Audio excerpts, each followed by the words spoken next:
આવા સાધુ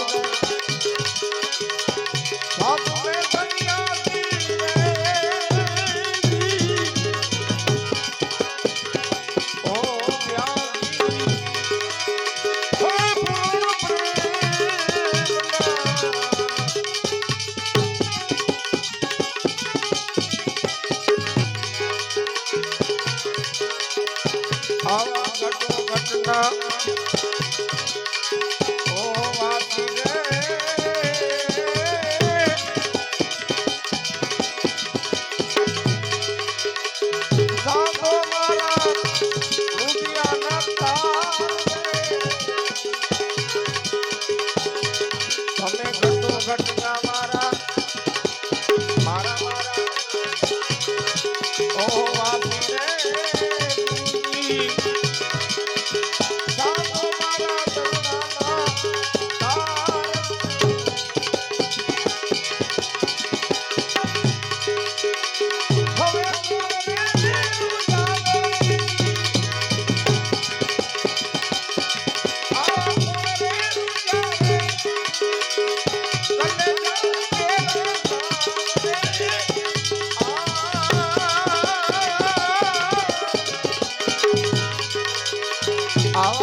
બાપુ પાલી તાણા સાઈડ થઈ ગયા છે, બહુ નામ નથી ખબર પણ એ સાઈડ ગયા છે.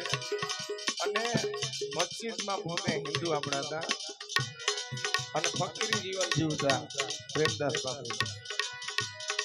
અને મસ્જિદમાં ભગવાનની આપણા ભગવાનની એવી બંદગી કરી. એના રાજા વર્ષો પહેલા બધા કોમેડિયન રાજાઓ હતા આગળ. તેને બધા માણસો વાત કરી કે બાપુ આપણી મસ્જિદની હિન્દુ ભાઈ આવી અને આપણે જે બંદગી નથી સરખી થતી છે અને પોતાની બંદગી કરી છે. તો રાજા હવે એની મોકલાયો અને કીધું કે જાઓ એને કહો કે અહીંથી મસ્જિદ છોડી દે અને પોતાનું મંદિરે જઈને પોતાના ભગવાનની પ્રાર્થના કરે. એટલે બાપુ કે ના જાઈશ તો નહીં, તમે તમારી બંદગી કરો, હું ક્યાં તમને લડું છું, કે હું મારી પ્રાર્થના કરું છું. મારા ભગવાન છે. તો કે ના એમ ના ચાલે કે બધા વિરોધ કરે છે. પછી એવું થતા વાતો થતી થતા રાજા પોતે આવ્યા અને પ્રેમદાસ બાપુને કહે છે કે તમે આ જગ્યા છોડો અને તમે તમારી જગ્યાએ જાઓ. તો બાપુ કે ના એમ નહીં થાય, છોડીશ તો નહીં જ. તો રાજા એ બહુ હટ કરે છે. એટલે પ્રેમદાસ બાપુ એક આપણો પાણો ઉપાડે, પાણો લઈને મેલી દે છે મસ્જિદમાં કે હાલમાં છે. અને એ પાણો કે આ રાજાને કે પાણો હટે ને તો હોઈ જાય. પછી હાથી બોલાવી સૈનિકો બનાવી હાથ બાંધે છે પાણાને, પાણો હટતો નથી ભાઈ એના કોઈ દીકરી ખોદવાનું કરે ખોદાય નહીં. આ બધી સંતોની તાકાત છે. એટલે આમ થતા થતા પછી રાજા મનમાં થયું કે કાંઈ જાણતા તો લાગે છે, ભલે કે કાંઈ વાંધો નહીં કે હવે રિયો તમે અહીંયા. બાપુ કે હવે મારે તમે કહેતા હતા કે હું કહેતો હતો ત્યારે તમે ના પાડતા હતા, પણ તમે કહ્યું છે મારે નથી રહેવું. તો કે હવે કાંઈ વાંધો નહીં, પણ કે કહેતા તો જાવી ગયા પાણો શું થઈ રહ્યું. તો કે મેં ખાલી એટલો કીધો મારો હનુમાન હોય ને તો અહીંયા થતો ને અરે